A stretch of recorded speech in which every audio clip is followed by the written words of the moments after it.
ರಾಜ್ಯ ಸರ್ಕಾರ ಒಮೈಕ್ರಾನ್ ಸೋಂಕಿತರಿಗೆ ಹೊಸ ಮಾರ್ಗಸೂಚಿ ಪ್ರಕಟಿಸಿದೆ. ರೋಗ ಲಕ್ಷಣ ಇಲ್ಲದಿದ್ದರೆ 10 ದಿನಗಳಲ್ಲಿ ಡಿಸ್ಚಾರ್ಜ್ ಮಾಡಬಹುದು. ಡಿಸ್ಚಾರ್ಜ್ಗೂ 3 ದಿನ ಮುನ್ನ ಜ್ವರ, ನೆಗಡಿ, ಕೆಮ್ಮು ಸೇರಿದಂತೆ ಯಾವುದೇ ಲಕ್ಷಣ ಇರಬಾರದು. ಆಕ್ಸಿಜನ್ ಸಪೋರ್ಟ್ ಇಲ್ಲದೆ 4 ದಿನಗಳ ಕಾಲ ಇರಬೇಕು. 95% ಪ್ಲಸ್ ಆಕ್ಸಿಜನ್ ಲೆವೆಲ್ ಇದ್ರಷ್ಟೇ ಡಿಸ್ಚಾರ್ಜ್ ಮಾಡಬೇಕು. ಡಿಸ್ಚಾರ್ಜ್ ಆದ್ಮೇಲೂ ರೋಗಿಗಳ ಬಗ್ಗೆ ನಿಗಾ ಇಡಬೇಕು. ಔಷಧಿ, ಮಾತ್ರೆ, ಚಿಕಿತ್ಸೆ ತಗೋಬೇಕು ಅಂತ ಸಲಹೆಯನ್ನ ಕೊಡಬೇಕು.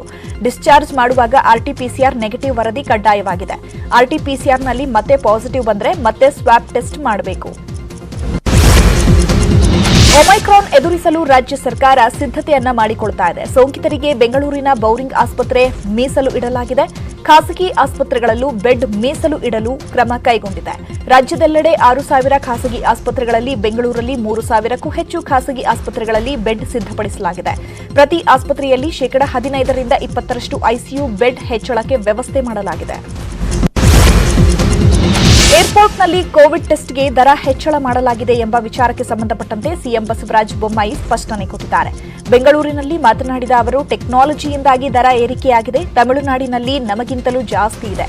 ನಮ್ಮಲ್ಲೇ ಕೋವಿಡ್ ಟೆಸ್ಟ್ ದರ ಕಡಿಮೆ ಇದೆ ಅಂತ ಮಾಹಿತಿಯನ್ನ ಕೊಟ್ಟರು. 3,500 ರೂಪಾಯಿ ಹಣ ತಗೊಳ್ತಾ ಇದ್ದಾರೆ. ಇದು ಅದ್ರ ಮೂಲಕ ಸರ್ಕಾರ ವಸೂಲಿ ಮಾಡ್ತಾ ಇದೆ ಅಂತ ಹೇಳಿ ಡಿ.ಕೆ. ಶಿವಕುಮಾರ್ ಅವರು ಆರೋಪ ಮಾಡಿದ್ದಾರೆ. 1,500 ಕೊಟ್ಟರೆ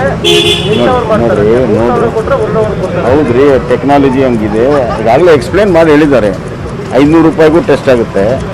ಆಮೇಲೆ ಅದು ಕ್ವಿಕ್ ಟೆಸ್ಟ್ ಆಗೋದಕ್ಕೆ ಅದು ಸ್ಪೆಷಲ್ ಇಕ್ವಿಪ್ಮೆಂಟು, ಸ್ಪೆಷಲ್ ಇದು ಇದೆ. ಅದರಲ್ಲಿ ಅದನ್ನು ಯೂಸ್ ಮಾಡ್ತಾರೆ. ಅದಕ್ಕೆ ಅದು ಎಲ್ಲ ಕಡೆ ಎಲ್ಲ ನಮ್ಮದಿನ ಕಮ್ಮಿ ಇದೆ. ತಮಿಳುನಾಡು ಅದರಲ್ಲೆಲ್ಲ ಜಾಸ್ತಿ ಇದೆ, ನಮ್ಗಿಂತ ಜಾಸ್ತಿ ಇದೆ.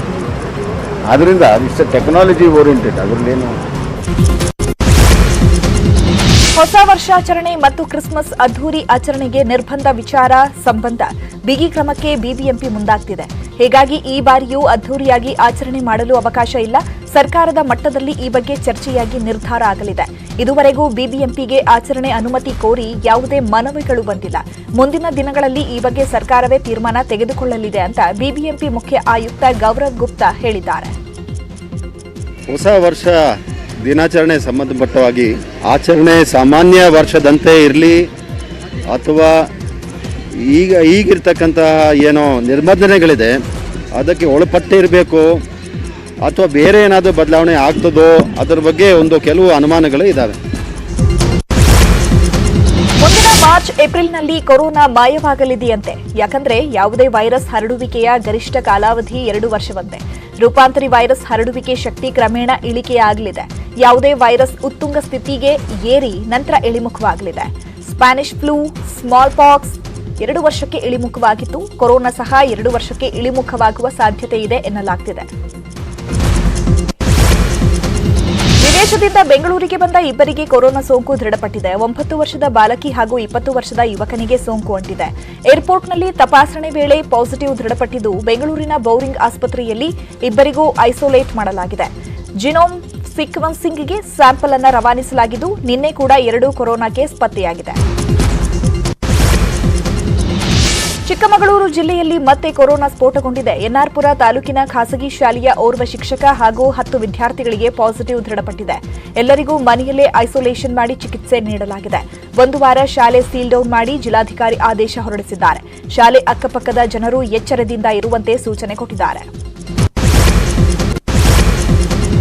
ಬಳ್ಳಾರಿ ಜಿಲ್ಲೆಯ ಸಿರಗುಪ್ಪ ತಾಲೂಕಿನ ಕುರ್ಚಿಗನೂರು ಗ್ರಾಮದ ವೇದಾವತಿ ನದಿಯ ದಂಡೆಯ ಮೇಲೆ ಮೊಸಳೆಯೊಂದು ಕಾಣಿಸಿಕೊಂಡಿದೆ.